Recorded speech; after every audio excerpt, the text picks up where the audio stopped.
A Justiça determinou que o governo do Distrito Federal indenize uma criança que perdeu o movimento do braço após nascimento na rede pública de saúde. A menina também terá direito à pensão vitalícia a partir dos 14 anos de idade. Jane não tem as melhores lembranças do parto. A princípio vieram duas médicas, né? Que depois eu fiquei sabendo que uma era residente e a outra era médica mesmo. Quem fez o parto foi a residente e a médica ficava forçando sobre a minha barriga. Só que como eu não sabia nada sobre violência obstétrica, então para mim estava tudo normal. Quando a Isabela saiu, ela saiu muito feia. E na hora eu perguntei se ela estava viva. A filha dela, Isabela, hoje com 3 anos, teve lesão no plexo, uma paralisia no braço esquerdo. As sequelas são permanentes, perda de força e movimentos comprometidos. O caso foi neste hospital público no Distrito Federal. Nenhum dos profissionais que esteve com Jane no momento do parto assumiu o erro. Por isso, ela procurou a justiça. Denunciou a equipe por violência obstétrica. O governo do DF foi condenado a pagar indenização de R$60 mil e uma pensão de um salário mínimo à Isabela a partir dos 14 anos. A condenação foi por erro médico, violência obstétrica e dano estético.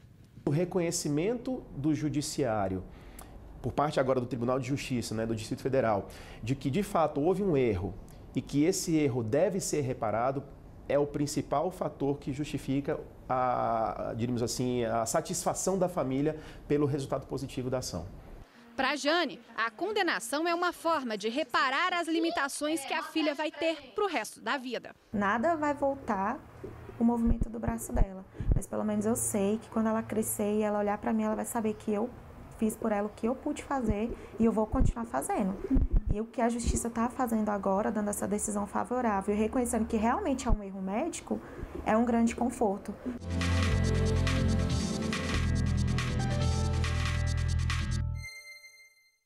E quem traz mais detalhes sobre este assunto e conversa com a gente agora é a defensora pública Roberta de Oliveira Melo, a quem, antes de mais nada, eu agradeço pela presença aqui nos estúdios da TV Justiça. Muito obrigado. Obrigada, boa tarde. Obrigada, boa tarde. Doutora, quando falamos de direito e particularmente quando entramos na seara científica, nós muitas vezes lidamos com o conceito. Não é a área penal, pelo menos em princípio no caso, estamos falando de área de saúde, mas eu citaria o exemplo que nós temos a tipificação na área penal, ou seja, tem que ficar muito caracterizado determinado ato para que ele seja criminalizado. Estamos falando de saúde, tudo bem. Mas eu pergunto, dito isso, negligência médica é o mesmo que erro médico ou há uma necessidade de se trabalhar isso como conceitos para entendermos o caso? A negligência médica é um dos tipos de erro médico. O erro médico ele pode acontecer por negligência, negligência, imperícia e imprudência, né? Então, ela seria o erro médico seria, ele englobaria, né,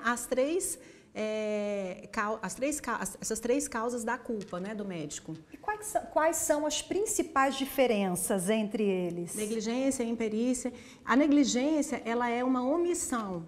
Então, não há uma comissão, não há um agir do agente. Então, vamos supor, o médico faz uma cirurgia e abandona o local abandona o paciente à própria sorte, né?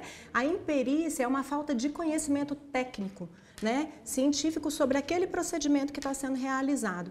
E a imprudência é um cirurgião que faz 2 cirurgias ao mesmo tempo. É uma comissão, né? É um ato dele. E no caso, a chamada violência obstétrica, ela se classifica como no meio desse universo? A violência obstétrica, na verdade, é um conjunto de fatores, né, que o Ministério da Saúde, em conjunto com a Procuradoria da República, classificou como violência, né, a mulher que está a parturiente, né? Então, a episiotomia, a negativa de direito do marido acompanhar ou dela ter um acompanhante, o uso de laxantes, o uso de lavagem intestinal, tudo aquilo que xingamentos durante o parto, o médico falar que a pessoa não está que a parturiente ela não está sendo forte, tudo isso é considerado violência obstétrica. Incentivo à cesárea. Exatamente, uma cesárea, ela não quer ir, a cesárea ela é incentivada, tudo aquilo que vai de encontro com o que a parturiente deseja e não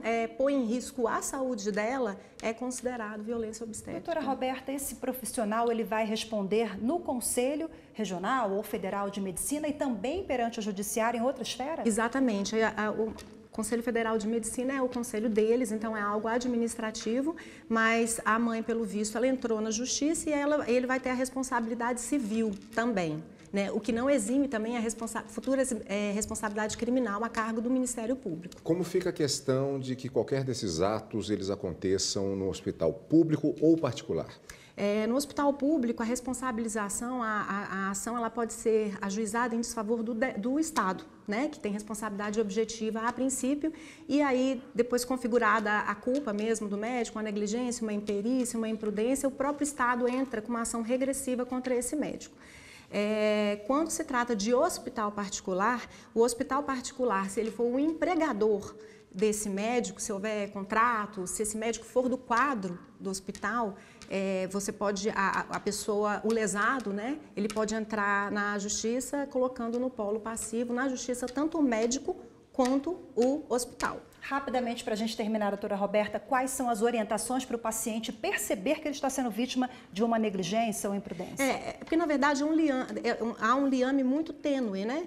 Porque, às vezes, é uma condição do próprio paciente. Não necessariamente houve um erro médico, né? Então, ele tem que estar munido. Quando a gente atende esses casos na Defensoria Pública, a gente pede para que a pessoa venha com um prontuário médico, com laudos médicos. E aí, ainda assim, quando não é necessário, a gente pede para que seja feita uma perícia para se constatar se foi uma condição clínica, algo do paciente, ou se houve algum tipo de culpa do médico. Doutora Roberta de Oliveira Mello, obrigada pela participação. Muito obrigada, eu que agradeço. Boa tarde.